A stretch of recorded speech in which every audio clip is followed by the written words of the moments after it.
In a few of my recent videos, I've set up websites that I can then use to access some of my own data. Now that could be my weather station, or it could be one of my webcams that I want to keep an eye on. However, right now I can only access those websites internally, or if I do punch a hole through the firewall that's in my router, I can only access those websites using HTTP, which is unencrypted and insecure. Now I want all of these websites to run over HTTPS, so all of the data is encrypted, and I also want to apply authentication to it in a very secure way so that only I can access the websites and no one else can. Now one way to achieve this is by using what's called a reverse proxy. With this, you can set up all of the mechanism for encrypting all of the data and the authentication in one place. And you don't have to configure each and every website with its own set of certificates or its own authentication system. Let me show you how.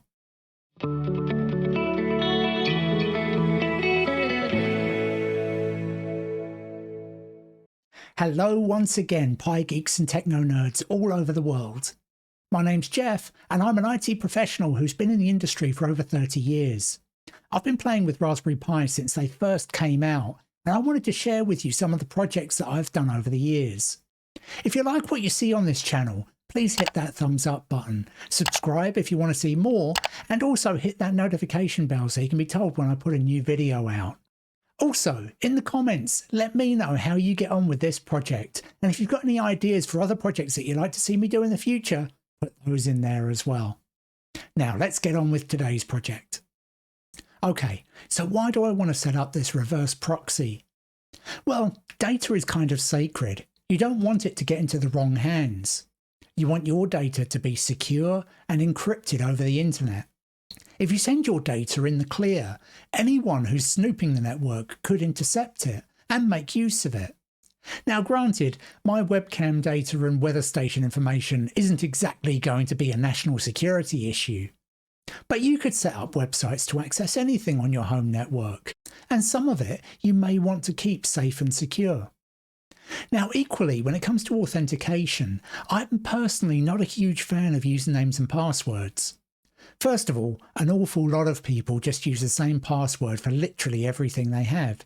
So if one password gets compromised, then typically whoever gets hold of it could access a whole bunch of different things that you use, even maybe internet banking. So of course, just as a personal security thing, do use different passwords for all of the different sites that you access. However, there are ways that you can avoid using password authentication for your websites at all, and that's what I'm going to show you here. Now, the other reason I like using a reverse proxy rather than setting up all of the security on each individual website is that I can do everything all in one place, and I don't have to replicate all of this configuration information. I can run all of my websites on my home network completely in the clear, so when I'm at home, I can access them like that. But if I'm out of the house and I need to access stuff remotely, then I can have all the authentication layered on top of it. And I only ever have to configure everything once. Now all you need for this is a Raspberry Pi 3 or above. It would probably work on a Pi 02W. And the only other thing you need is Docker. Now Docker is super easy to install on a Raspberry Pi. All you have to do is run sudo apt install -y docker docker.io docker compose and hit enter. In my case, I've already got these installed, but if you don't, that will take care of it. You then need to add the Docker group to the Pi users list of groups. And you do that with sudo usermod -a G docker pi. After that, you just need to log out and log back into your Pi again. Now, in this video, we're going to be using a lot of certificates and public key infrastructure. Now, I explained a lot of how this works in a prior video I did about setting up your own VPN. However, just in a very quick summary, the way it works is that public key infrastructure is based upon the concept of a key pair. There's a private key and a public key. You can give the public key to anybody, and then they can use that to encrypt data to send to you. And you can then use your private key to decrypt the data. So that way, even if somebody does get hold of the encrypted data, they can't decrypt it. Only you can, because only you have the private key. Now, this private key and public key are what are called certificates. And these are generated by what is called a certificate authority. And what's brilliant is that you can become your own certificate authority and create your own certificates for your own use.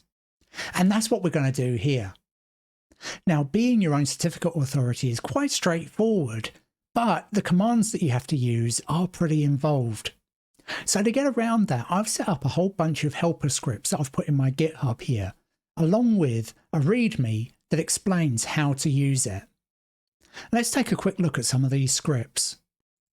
Now, firstly, there's some common code that I want to run whichever script you run, and so I've split that out into this common.sh. All it does is make sure that a bunch of directories that I want to exist on the system are all created. I do this by calling this function here, and all it does is for each directory see if it already exists, and if it doesn't already exist, it will create it. There's then a script that I have here for creating what's called the root CA certificate for your certificate authority. Now, in order for this to work, it has to ask you a whole bunch of different questions, and it then stores all of the answers for those in this file that I call orgs.conf. And you're going to want to keep this file safe. Now, I do this by making use of my Pi 5 NAS, and I store all of these configuration files on there. That way, if any one of the hard drives breaks, I don't lose any of the data and I can just swap it out. But you use whatever system you want to keep your data secure. But if you do want to build your own NAS, do take a look at my video here. It will just take you through the process step by step, and it's quite easy to follow. Once it's asked all of the questions that it needs to, I then substitute all of that data into this template. And this is a template for the request to create a root CA certificate. And back in my create CA cert script, that's what this line here is doing. I then call this really huge line at the bottom to actually create the root CA certificate. And here it creates two certificates. There's the private key and there's the public key. So now what I need to do is pull all of this code out of my GitHub and then run it. All I need to do to grab all of the code is run git clone and then paste in the path to my repository. Now, in this case, it's going to ask me for some authentication information, and that's only because I haven't made the repository public yet. At the point where you see this video, it should just clone with absolutely no issue. Now that's cloned, all I have to do is move into the PKI directory, and then all my scripts are there. I need to make all of these shell scripts executable. I'm going to do that with chmod +x star.sh. And now if I do a directory listing, you can see they all show up green, showing that they're executable. So let's run my create CA cert script to set up our certificate authority.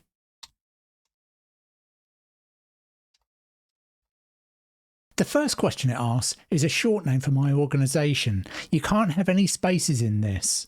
So I'm just going to call this JPITS. You then need to provide the 2-letter country code for your country. In my case, that's UK. And you then provide the state or the county that you're in. For this, I'm going to put London. And then the town or city name. And again, I'm going to put in London. Then you put in the organization name. Now, unlike the earlier question, this does allow spaces. So here, I'm going to put in Jeff's Pie in the Sky. You then have to put in a division within the organization. Now, sometimes this can be a bit tricky to think something up here, but for me, I'm just going to put in YouTube. And you then put in the email address for the certificate authority. I'm just going to put a fictional email address in here. You then have to provide a password for the certificate authority. Now, this doesn't get echoed to the screen, but just for the purpose of this demo, I'm going to keep this simple and just set it to password 1. And that's it. The certificate authority is now all set up. If I do another directory listing, I now have some subdirectories called private keys, public keys, and client keys. And if I look in the private keys directory, I now have my root CA private key in there. Equally, in the public keys, I have the root CA public key in there. And so we've now got everything we need in order to create all of the certificates for our servers and for our users. Now, before we can start creating the certificates for our server, we actually need to set up the server itself. And for this, I'm going to be using NGINX. I really like it because it's such a lightweight little application server and you can use it for so much. And configuring it may be a little bit verbose, but it is quite simple. Here, I've set up an initial configuration file for my NGINX server that works as a reverse proxy to my weather station. The first line of this tells it to listen on port 80, which is the default port for HTTP. The next line gives this server a name.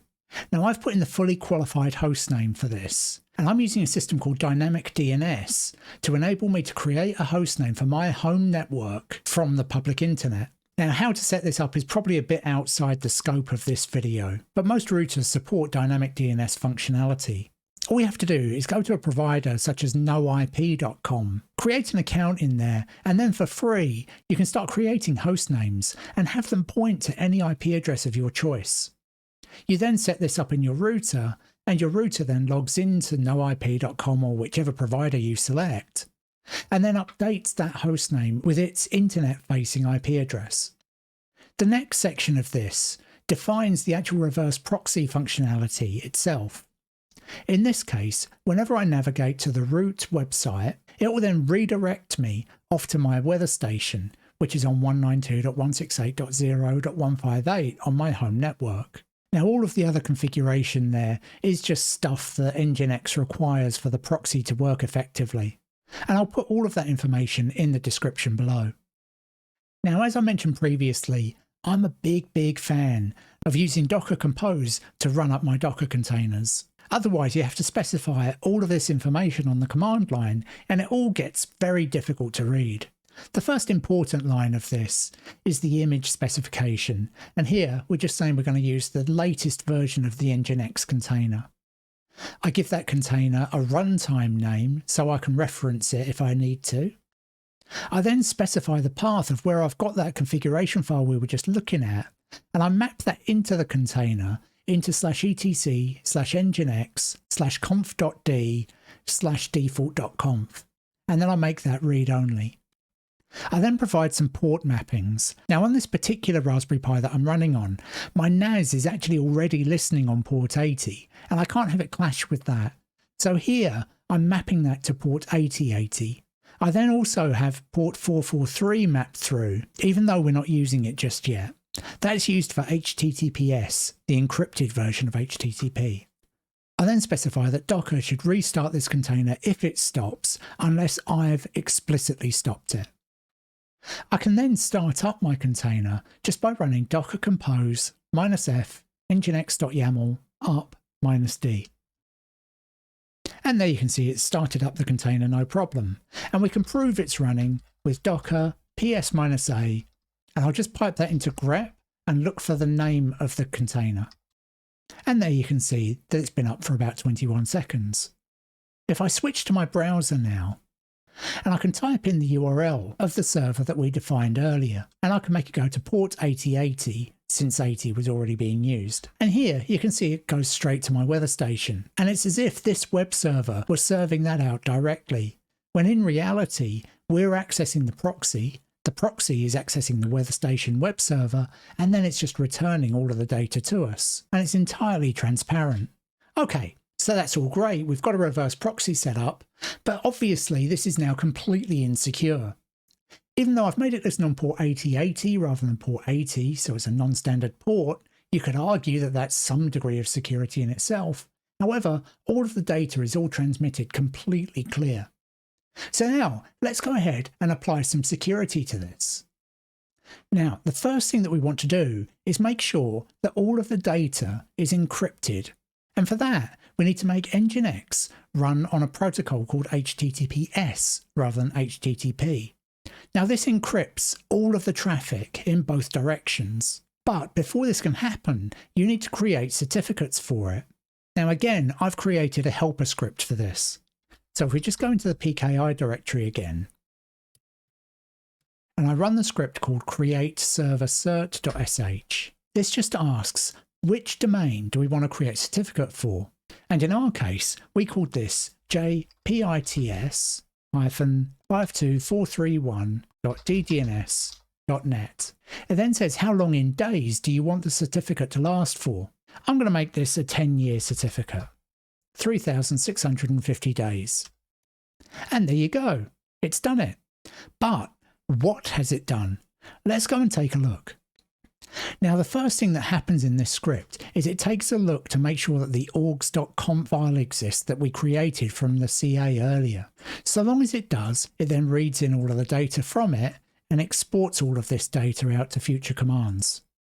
I then take that data and again apply it by substituting values into template files, and then I start creating our certificates. Firstly, I create a temporary certificate that is purely going to store a password. Now this is the password that we provided to the certificate authority earlier. I then provide the password certificate to create our server's private key. I then create what's called a certificate signing request. This is where we take a public key and then we sign it with the certificate authority. This means that you can verify the integrity of the public key that you hand out to everyone else in order for them to encrypt data to send to you.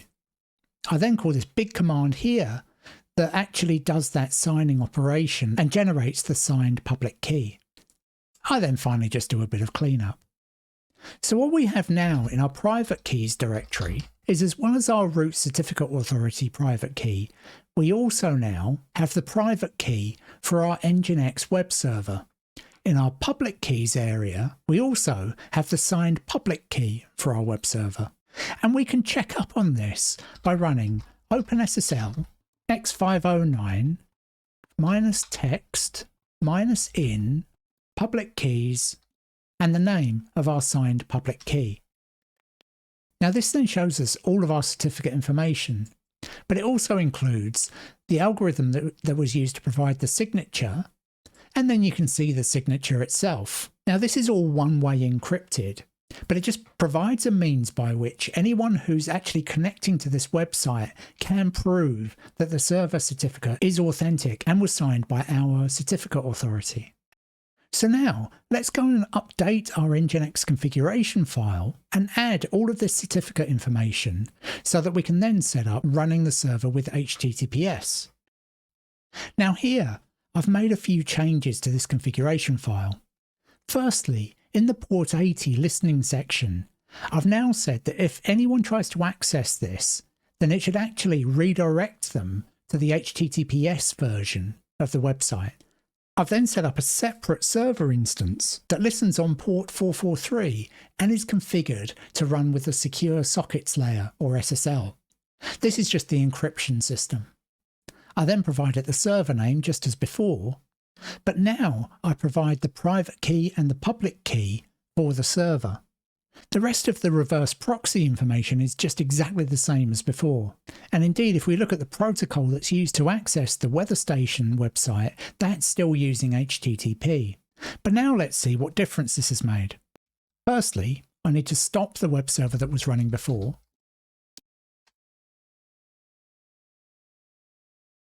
And before I run it up again, there's a little change that I need to make to the YAML file. As well as the configuration file, I now need to provide my server certificates. I've mapped both of these into the directory /etc/SSL within the container. So this now matches the path that was specified in the NGINX configuration file. So now I've run up the website again. Let's switch to the browser and see what happens. But this time, I'm going to use HTTPS to try to access the website. And here, because port 443 won't interfere with anything else, I can access this directly. Now you can see we've hit this error message here, and my browser is saying that this website is not secure. If we click through to find more information, what this is basically saying is that the browser doesn't know how to validate the authenticity of this website. And the reason why is that it doesn't know anything about our certificate authority. So in order for this to work, we need to import the certificate authority public key into our browser. In order to do this, you go into your browser settings. Now here I'm using Firefox, but the Chrome system is fairly similar. I just go into privacy and security, then I scroll down, and under the security section, there's a section available called certificates. If I click on view certificates, and then I go to authorities, I can now click the import button and I can navigate to where our root CA certificate public key is, and I can then just open that. It then pops up this window asking what I want to use this certificate authority certificate for. And here I'm going to check both of the boxes and hit OK. That certificate is now imported, and I now need to restart my browser again.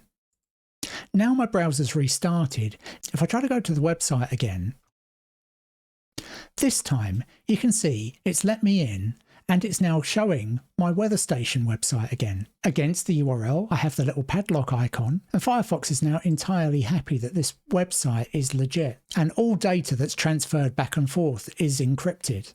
Now that's all great, but what about authentication? Let's start layering that on top as well. Now I've also provided a script to create client certificates. It works in a very similar way to creating the server certificate. I create my password certificate, and I then create a private key from it, exactly the same way as we did with the server certificate. And again, I create a certificate signing request, and then I execute that to create the public key. Now my client public key and private key are created. I have to bring them together in a format called P12. This is a format that browsers can understand in order to import client certificates. And that's all that's happening in these last few lines in the script. It's just bringing our public key, private key, and the CA public key together in one file. So let's run this and see what happens. Now it asks you what the name of the user is. In my case, I'm just going to say Jeff's Pie in the Sky.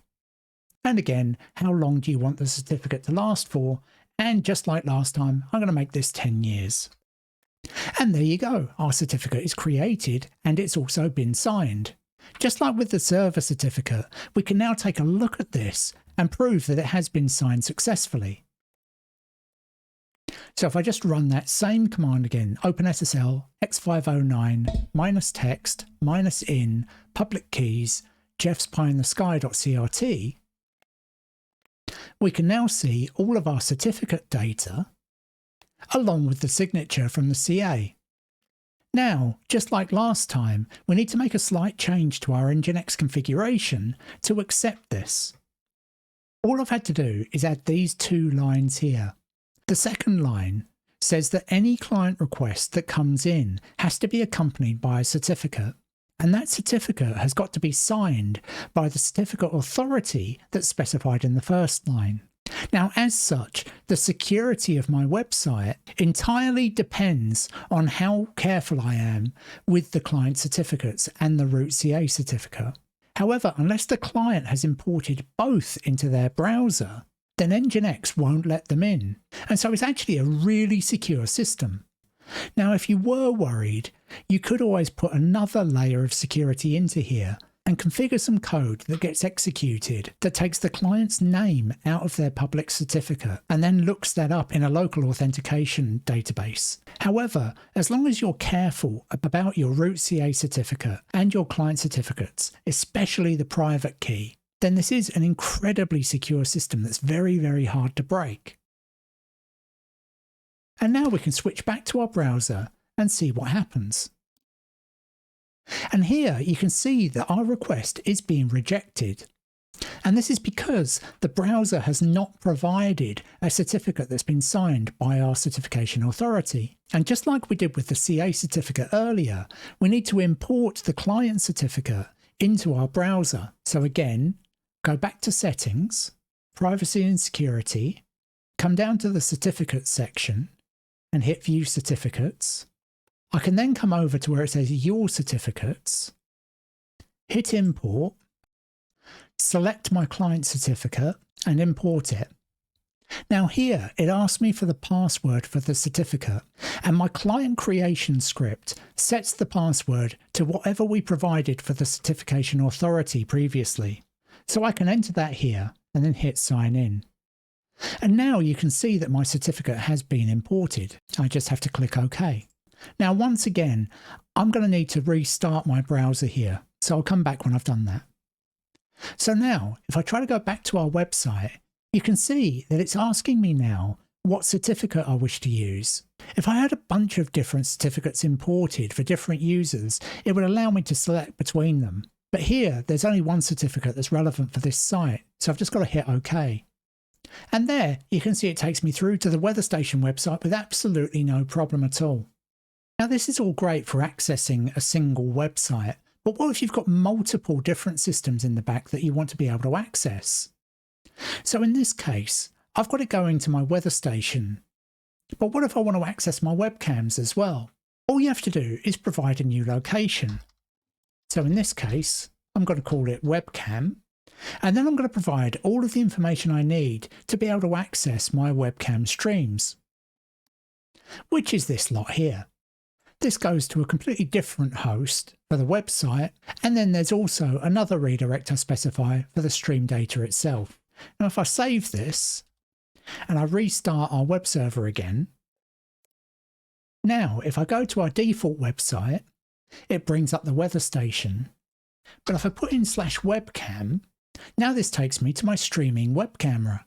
And you can do this with any websites that you've got running on your home network. You can add as many entries in that NGINX configuration file as you want, and then just have your reverse proxy fronting all of it and handling all of the security.